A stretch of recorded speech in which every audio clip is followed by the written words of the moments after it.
Hey my fellow ink drinkers, welcome to Dark Violet Dreams, where I share my love of books, movies, and other deliciously dark delights. Today I'm going to do a quick roundup of the books I read in March. I read 6 books. The first 2 I'm going to kind of skim over, not because they aren't worth talking about, but because I discussed them in my Week of Weird video at the beginning of the month. So if you have not checked that out, go ahead and watch that. Or if you'd like to just quickly read a review of those books, I have posted them on Instagram and Goodreads. The first book that I finished was Ride Upon Midnight by Robert Weaver. I gave this 5 stars.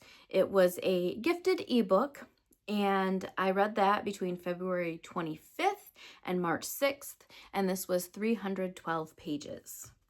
The second book that I finished was the Anterior Skies anthology. This is volume 1, so I'm not sure if volume 2 is out or not. I haven't looked into it, but I was very late in reading volume 1, so you never know. I mean, you might know. I don't know. So the editor of this collection was C.F. Page, who also wrote Native Fear, one of my favorite books. He's a fellow Michigander, so, you know, lots to love here. I gave that collection 4 stars. I read this on my Kindle between October 25th, 2024. Lots of fun going on downstairs. And March 13th of 2025. Why did it take so long, you ask? Well, I picked it up and put it down several times for different reasons. This collection is 339 pages. The third book that I finished was Child of Light by Jessie Bender. This was an ebook arc, and I gave this 5 stars. It was beautiful. I read this between March 13th and 23rd, and it was 355 pages. Absolutely loved this. It's an experimental historical fiction book, and it just captured me from the get-go. The writing is beautiful. The story is dark and absolutely stunning. So let me share the synopsis with you. 13-year-old Ambrette has lived her entire life estranged from her wealthy mother, career-minded father, and older brother. After a series of financial failures, the family is forced to reunite in rural upstate New York in the spring of 1896. Together in the new house, but basically strangers, the family struggles to understand each other. Ambrette endeavors to connect to her parents through their interests: spiritualism for her maman and electricity for her papa. As she works toward better understanding, Ambrette is drawn into a deep abyss of the unknown as she learns more about death and the invisible pulse of the spirit. The fourth book I finished was Starving Alice by Jason A. Jones, aka Horror Novel Nut over on Instagram, and I gave this 4 stars. It was an excellent quick read, 88 pages. I read this between March 23rd and 26th, although it could have been read in one sitting, but my life doesn't afford me to read books in one sitting very often. I really enjoyed this one. It was dark and twisty, to the point. You could definitely picture everything vividly in your head, so he did a great job with the descriptions. I really enjoyed this one. So here is the synopsis for Starving Alice. Caroline Harris inherits her late father's estate and must come to grips with the sinister evil that has taken over Autumn Woods. And in the basement, something horrifying awaits her. Will she succumb to the terror hell-bent on unleashing its destiny upon her? The next book on my list is The Disappearance of Tom Nero by T.J. Price. I believe I received this from Spooky House Press. It was kind of one of those read it if you can, and I really want to get to any books like that I receive, and I should treat them with more respect because I received it so long ago, but I'm so glad that I read it. It was only 80 pages.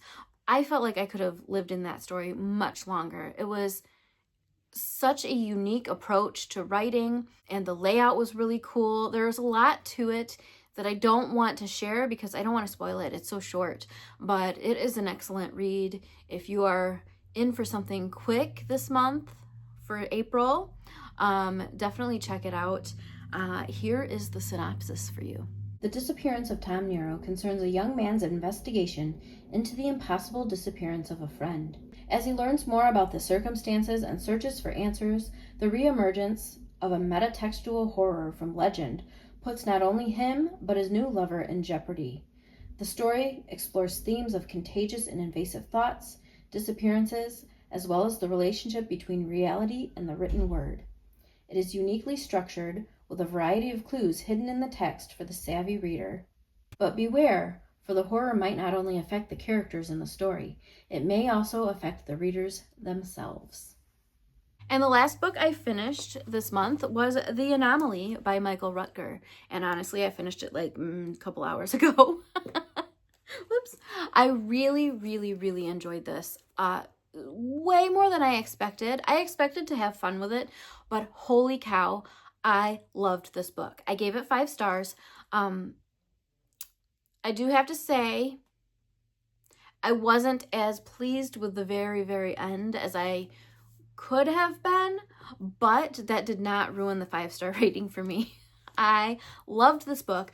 There were so many times the kids were asking, what's going on now? Because I'd be cackling and laughing, and I couldn't tell them because Jeff was sitting right next to me for much of this reading experience on the couch, and I want him to read this. I think he will love this book just as much as I do.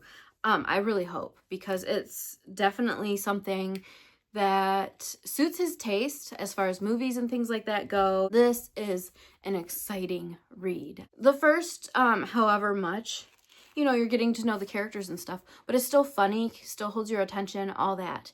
It really ramps up, like, so fast. It's like 1 minute you're kind of reading about them, struggling in certain ways, and then something happens, and then it's just like boom, boom, boom.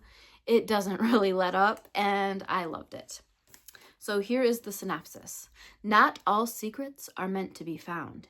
If Indiana Jones lived in the X-Files era, he might bear at least a passing resemblance to Nolan Moore, a rogue archaeologist hosting a documentary series, derisively dismissed by the real experts but beloved of conspiracy theorists. Nolan sets out to retrace the steps of an explorer from 1909 who claimed to have discovered a mysterious cavern high up in the ancient rock of the Grand Canyon. And for once, he may have actually found what he seeks. Then the trip takes a nasty turn, and the cave begins turning against his expedition in mysterious ways. Again, absolutely love this. It's so much fun. There are moments of... I feel like I'm talking about this a lot compared to others, but of course, like I said, the first 2 I read for the week of weird. But there are a lot of moments of reflection. There are a lot of feelings that are discussed just the right amount. It doesn't dive too far into the feelings to be a turnoff to people that just want excitement, but it's also enough to grab hold of the people who want some depth to their stories. So it's like the perfect balance of depth and action and just a good grand old time. The characters are a lot of fun. Some were funnier than others. Some had some more substance than others, but it was a great cast of characters.